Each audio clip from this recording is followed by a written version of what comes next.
Hello candidates, I am going to dictate you a passage from Kailash Chandra magazine. So please get ready for the dictation. The dictation will start after 15 seconds.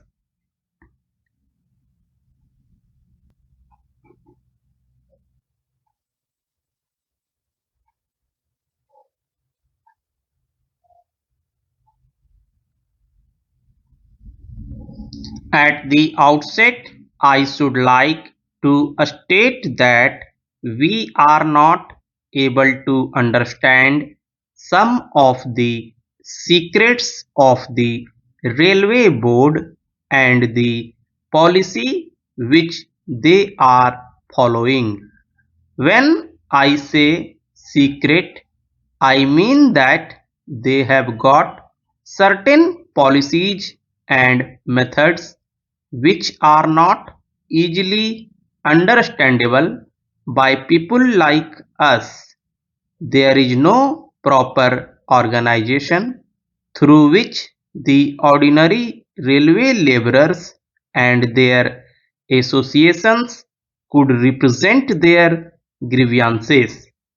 The Honourable Minister was pleased to say the other day that there is the Railwaymen's Federation, but I must tell him that the practical difficulty of all the unions in the railways is that they are not able to push their case through the Railwaymen's Federation.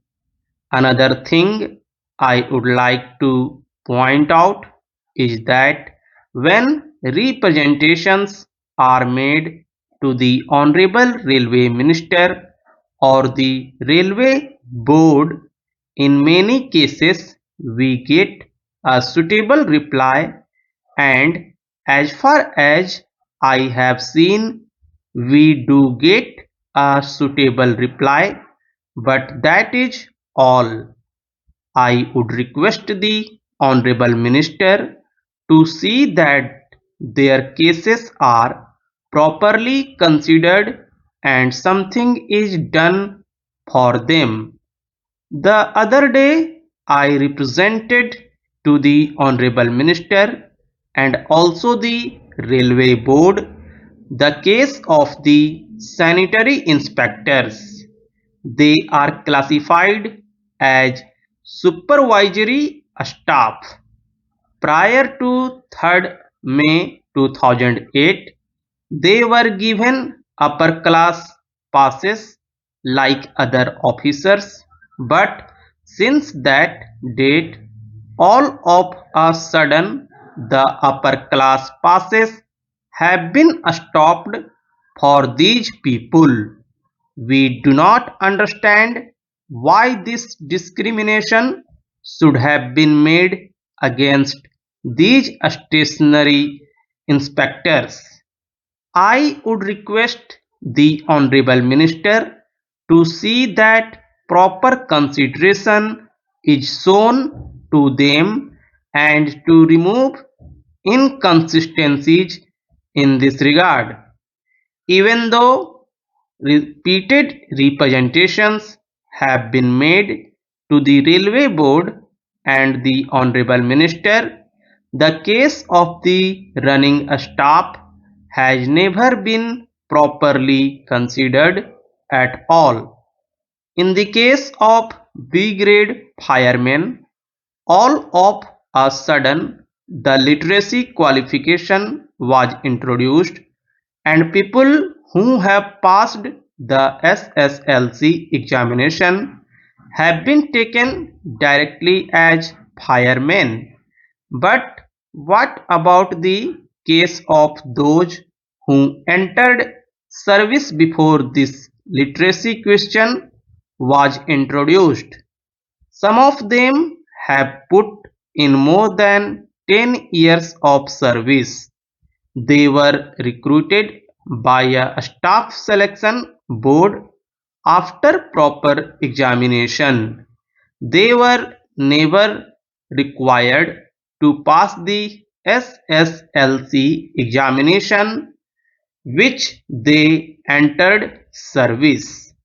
But suddenly this literacy qualification has been introduced and their chances of promotion have been reduced.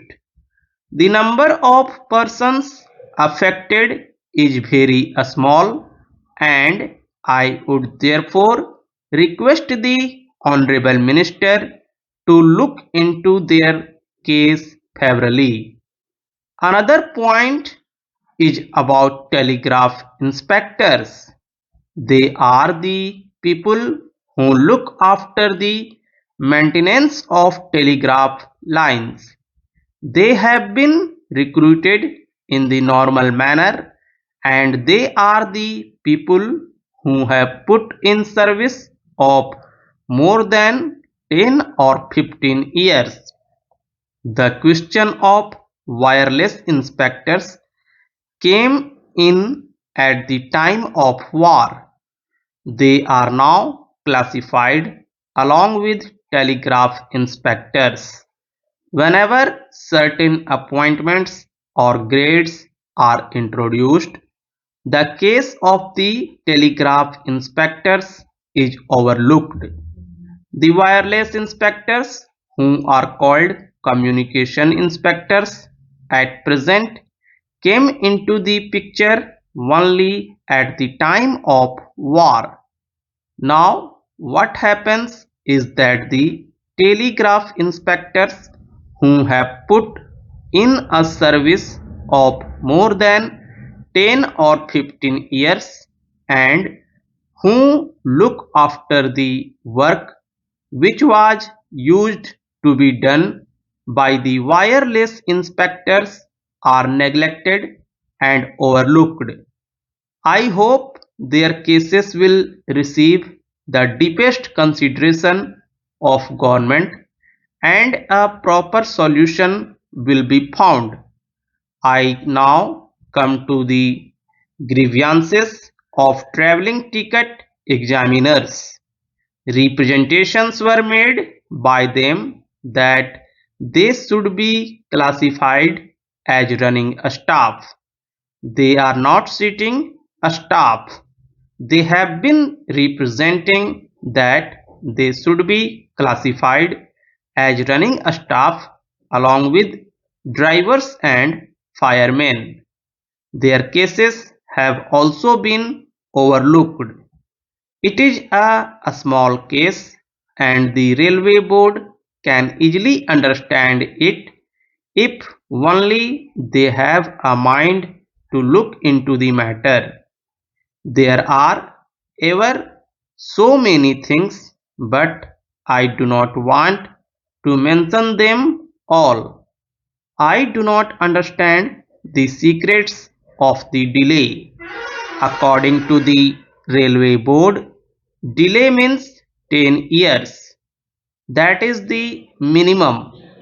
I am not exaggerating. I shall give you an example. An estimate for construction an overbridge was sanctioned 10 years ago. Nobody came there. I requested the Honorable Deputy Minister to visit the place. He was pleased to visit it. I must thank the Honorable Deputy Minister on behalf of my constituency. What happens is that we cannot be taking the Honorable Railway Minister or the Honorable Deputy Minister to each and every place where a work has to be executed. This is another point which I want the Railway Ministry as well as the Railway Board to bear in mind.